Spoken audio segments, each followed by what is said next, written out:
Welcome back to the channel. Daily uploads for WrestleMania week.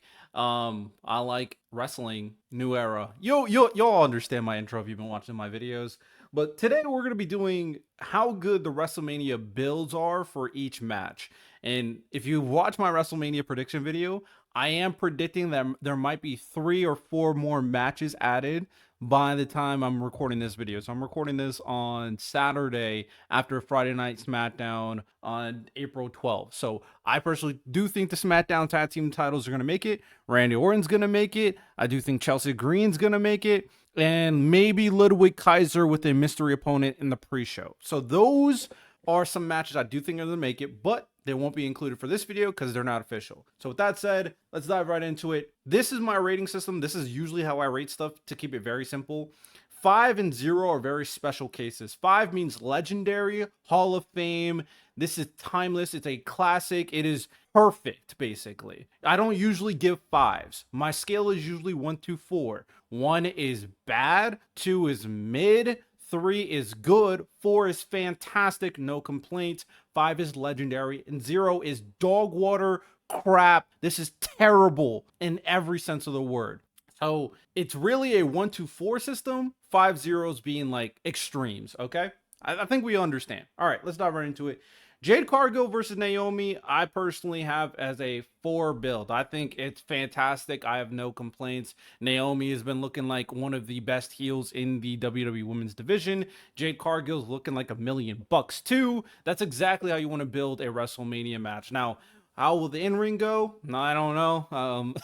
I don't know how good Jade Cargill will be in ring. I know Naomi can put on bangers, but the characters, the stars in this match is very well done. The story is very well done. For no complaints. War Raiders and New Day, at least they try to build something, so I'll give it to 1. It's still bad, but at the very least, they've been hit like doing stuff on the internet with social media with like New Day and War Raiders going at each other. They've been building, the New Day's been saying on like certain promos that are happened during the commercial that they want the Raw Tag Team titles.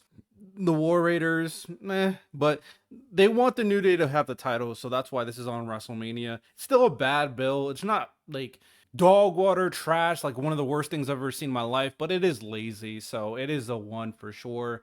This is Drew McIntyre versus Damian Priest. Crazy thing is, everybody thought this was going to be a bad match. Everybody did not want this to happen, and then we got it. I think it's a fantastic build. I think it's fantastic. I have no complaints on the story that is being built between Drew McIntyre and Damian Priest.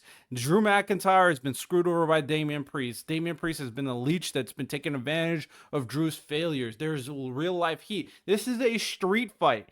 Deservingly so. They've been hating each other for the last year. So even though I wanted Drew to have a bigger opponent, this is a banger of a story and a banger of a build. I have no complaints. Fantastic for sure, a 4. El Grande and Maricano versus Rey Mysterio, I do think is a good build. I mean, they've been kind of building it for a while. Chad Gable has been trying to look for the secret of the luchador, and he found a very good teammate in El Grande Americano, and El Grande beat the crap out of Dragon Lee and then won the 6-man tag match. I mean, this match is going to be a banger. Legendary Luchador versus Legendary Luchador. I think it's a very good build, so it's on a 3 personally.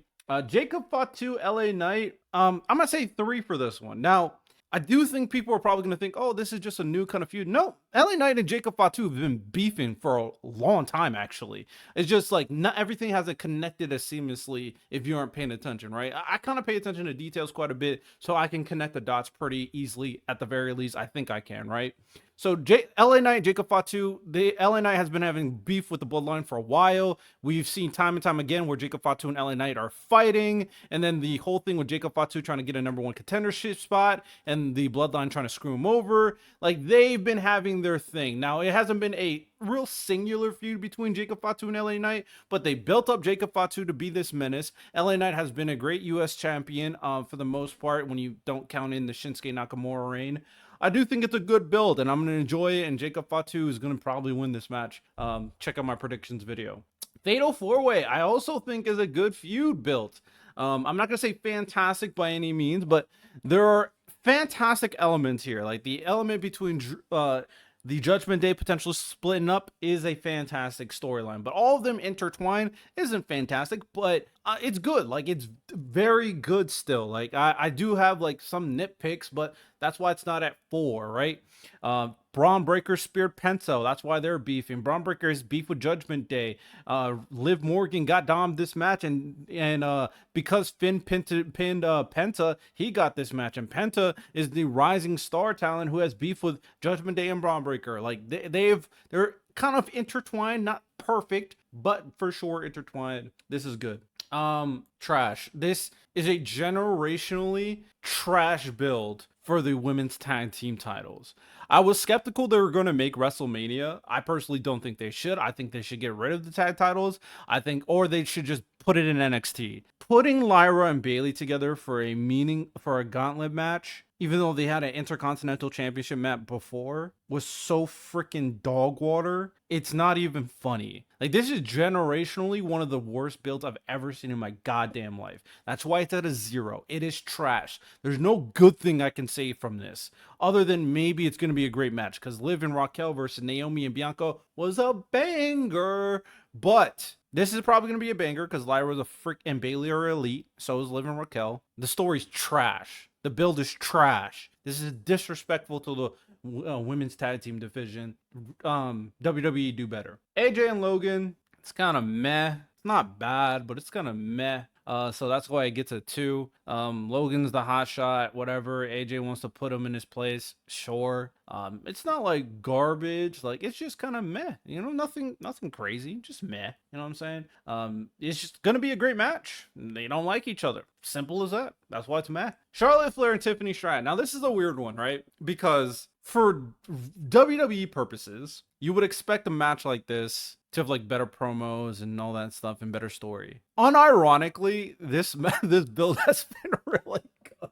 They hate each other, like real life hate each other. And there's been a lot of drama off screen. If you haven't been paying attention, they've been going off script to make each other look worse. This is a legitimate like hatred for each other.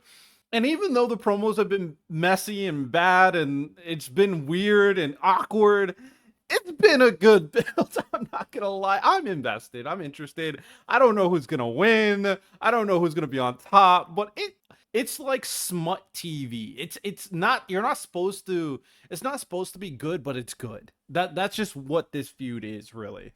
Jey Uso, Gunther, these last couple of weeks, Gunther said it on a podcast has been cooking. I'm gonna say 3. I don't think it's fantastic because some parts definitely, you know, weren't great. But after Gunther destroyed Jimmy and Jay, I do think the stuff with Jay being down on himself was solid. But it became another level when Gunther destroyed Jimmy. Jay cut that emotional promo, which I did think was very good. This is a good build. This is a good build for sure. After the last couple of weeks, I'm gonna go Io, Bianca, Rhea. I'm gonna say good. I know people will love to complain because the IWC is a bunch of mark nerds, but I think the feud's been good. Now, did it really kind of extend its lifeline with the special guest referee stuff? Sure, but I enjoyed it. I think it was fine. Rhea's crashing out. She's becoming obsessed. Bianca seems very justified on like what is going on, and Io's being underappreciated and undertreated. So they all have beef with each other. I think all of their dynamics is good. I think the in-ring is going to be very good and questionable. I don't know who's going to win. My pick, check out my prediction video, but my pick is Io Sky for this video, for this match. And I'm invested. Like, Io winning was crazy. Bianca and Rhea beefing. Like, this is good. I mean, is it perfect? No, that's why it's not 4, but it is a good build. I'm invested. I am interested in this match. Now, we got the 2 main events now. How good of the main events were built? I am super invested in Seth, Roman, and CM Punk. I think it's a fantastic build. Now, I know, again, IWC Mark's complaining, bitching about stupid stuff personally, but CM Punk, Seth Rollins hate each other. CM Punk, Seth Rollins, Roman Reigns hate each other. And now with the Paul Heyman element, Roman Reigns, CM Punk hate each other. And with Seth, now he's trying to manipulate Paul Heyman to give him the advantage in the match. Like, the dynamic between these 3 is great. This match is going to be great. The star power is going to be great. And again, I don't know who wins, and that's what you like, the unpredictability of it. So I think it's been fantastic. I legitimately have no complaints about this build. There's nothing else that I want. Like I'm invested in what is going on. I'm excited to see the winner. I'm excited to see what the outcome is moving forward for this one. So for sure. And then John Cena, Cody Rhodes, generational. This will live in wrestling history. I can't say Roman, CM Punk, and Seth will, because even though the star power is crazy, I don't think it's going to live in wrestling history because there's not that generational story element here. There's not, but there's a lot of great things happening there. John Cena turning heel, John Cena turning on the fans, and John Cena trying to reclaim wrestling against the new poster child, Cody Rhodes, who resembles everything that John Cena turned his back on. It's so freaking amazing. John Cena and Cody Rhodes had an elite promo together. John Cena had elite promos by himself. The heel turn is generational. John Cena could win the 17th. There's no way this is not one of the greatest builds in wrestling history. Is it as good as Cody finishing the story? Probably not. Probably not, right? I don't know. Probably not, because of all the things with the "we want Cody" movement. Probably not. But this is still generational. This is still legendary. So these are my rankings for the builds. As you can see, for the most part, I think a lot of the builds have been good to great. Barring AJ and Logan. And then I have a trash one. Like, Jesus Christ, that SmackDown tag team for the women. Jesus. But let me know your thoughts. Again, publishing a video every single day of the week for WrestleMania week. Probably even going to post some videos very, very late night, giving my full thoughts on WrestleMania Night 1 and Night 2. But yeah, I'm probably not going to keep this up. I'm not Santi's app. Shout out Santi. But I'll drop videos here and there when I want to really talk about wrestling, because I really like wrestling. Shout out WWE. So with that said, hope you guys enjoy it. You have a good one. Take care. Peace.